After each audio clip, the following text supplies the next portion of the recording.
ছিলেন রহমানের দিকে, হতবাক আকবার ছিল এজিদের দিকে।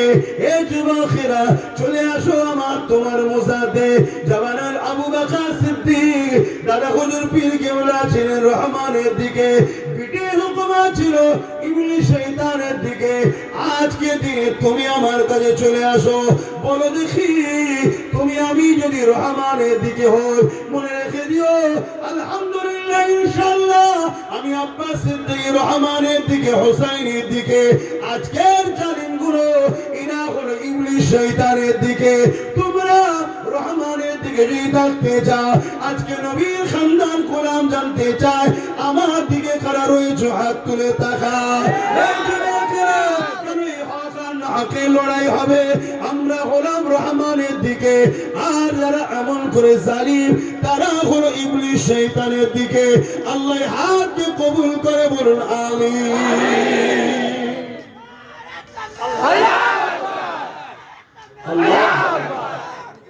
আমার ওয়াজ বুঝতে পারছেন তো নাকি? যুগে যুগে দুটো ছিল না, ছিল না? সেদিন ফেরাউন ছিল, নমরুদ ছিল, সাদ্দাত ছিল, আবু জেহেল ছিল, উতবা ছিল, উমাইয়া ছিল, ইয়াজিদ ছিল, চিঙ্গিস খান ছিল, হারাকুন খান ছিল। শুনছে? হতবাক আকবর ছিল, ব্রিটিশ ছিল। আজকেও জালিমরা আছে না? না, আজকের জালিমরা হলো ইবলিসের দিকে। আর আপনারা কোন দিকে? রহমানের দিকে যদি হও, তাহলে জালিমদের মিটিয়ে যাও কেন? জালিমদের কাতারে কেন? যদি কেউ হও, এটা মুনাফিকি হবে। আর কাজে দেখাচ্ছ আরেক। শুধু মাথার মধ্যে ঢুকিয়ে দিয়েছে যে মনি সাহেবরা রাজনীতির কথা বলবে কেন? প্রত্যেকটা নবী লড়াই করেছেন রাজনেতাদের বিরুদ্ধে। বড় কোনো মায়ের বেটা যদি থাকো, দাঁড়িয়ে বলো ভুল বলছো।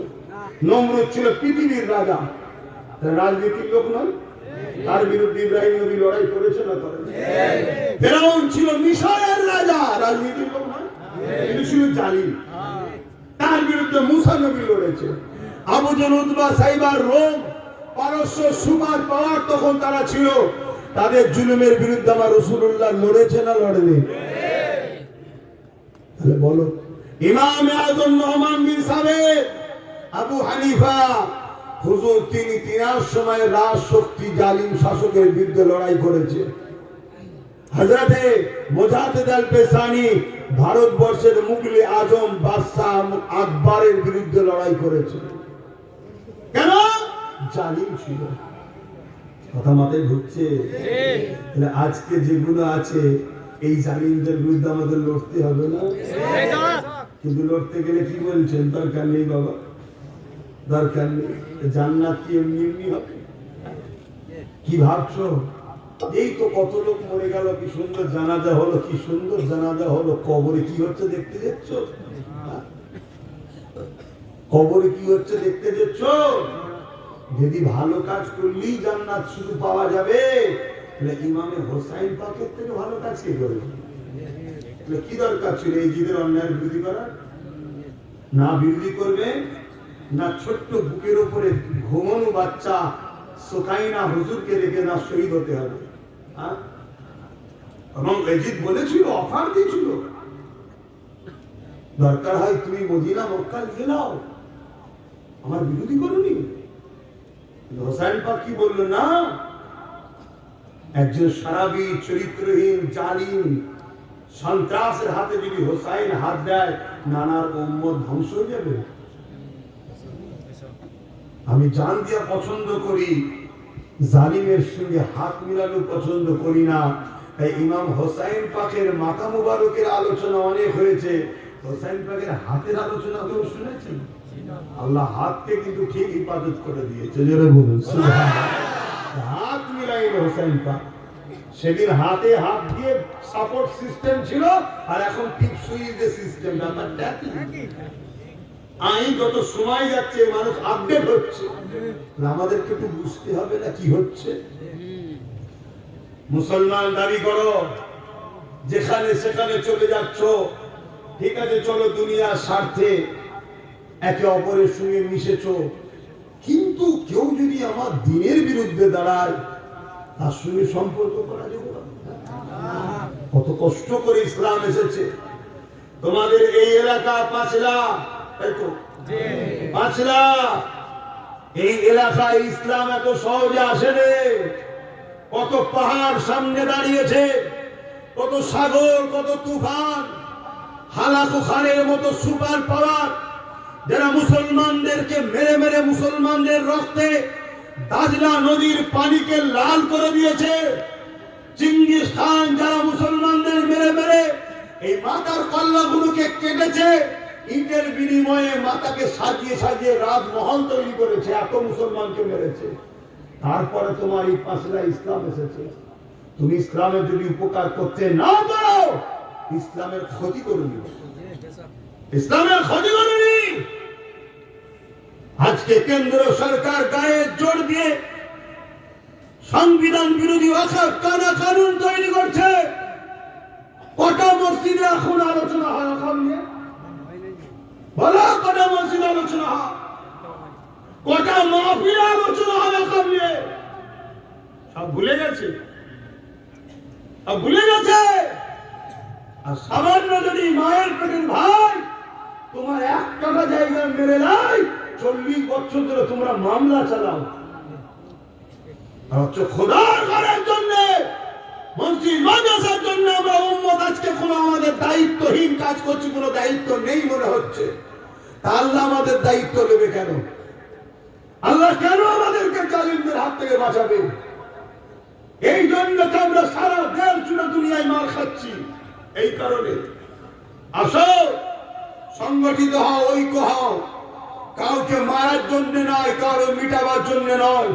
মানে ইসলাম প্রেম করা শিখিয়েছে, কিন্তু ইসলাম আবার জুলুমের বিরুদ্ধে লড়াই করাকে ফরজও করেছে। জোরে বলুন আমাদের লড়াই। আবার বলছে কোন হিন্দু দলিত আদিবাসী শিখ পাঞ্জাবি কারোর বিরুদ্ধে নয়। আমাদের লড়াই জালিম ফ্যাসিবাদী সংবিধান বিরোধী বিজেপি গভর্নমেন্টের বিরুদ্ধে লড়াই। ঠিক না বেঠে?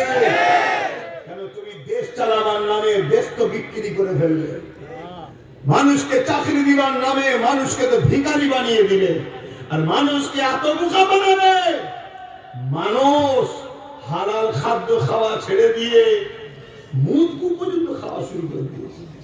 কোথায় তুমি না বলে চলো, তারপরও তোমাকে যাকে ভালো লাগে সে তোমার পক্ষে থাকবে, কিন্তু এর মানে এটা নয় তুমি ক্ষমতার জোরে আমার সংবিধানকে বুড়াগুল দেখিয়ে আমাদের ওয়াকফ মসজিদ মাদ্রাসা কবরস্থান ঈদগাহ খানকাকে দখল করে নিয়ে কর্পোরেটদের হাতে তুলে দেবে। এটা কখনো মেনে নেওয়া যায়? জোরে বলো। হে উম্মতে মুহাম্মাদি, এটা আল্লাহর পরীক্ষা তোমার আমার জন্য। যেমন মুসাইলামাতুল কাজ্জাব নবীর বিরুদ্ধে বলেছিল, সাহাবা হুজুরদের আবু বকরের নেতৃত্বের পরীক্ষা নিয়েছিল আল্লাহ। আবু বকর কি করে শুনছো? তোমার আমার পরীক্ষা শুরু হয়েছে। তোমাকে আমাকে ওয়াকফকে বাঁচাতে হবে। সে ওয়াকফ বাঁচাবার রাস্তা পন্থা দিয়ে তোমাকে আমাকে হাঁটতে হবে। রাস্তা আছে না নাই? সেই রাস্তা কি বলো? কি রাস্তা সেটা? আপনারা বলবেন না আমি বলবো? কি রাস্তা? আমার তো জানা মতো দুটো রাস্তা আছে। একটা হলো যারা আইন করেছে লোকসভায়, তাদেরও আব্বা আমার দেশে আছে সুপ্রিম কোর্ট। সেখানে আমাদেরকে মামলা করে রাজপথে আন্দোলনে থাকতে হবে। শুধু আন্দোলনে যেমন হবে না, সুপ্রিম কোর্ট বলবে কই আমার কাছে তো কোনো খবর তোমরা দিওনি, বিচার কি দিয়েছো আমার হাতে, ওটাও যেমন হবে না।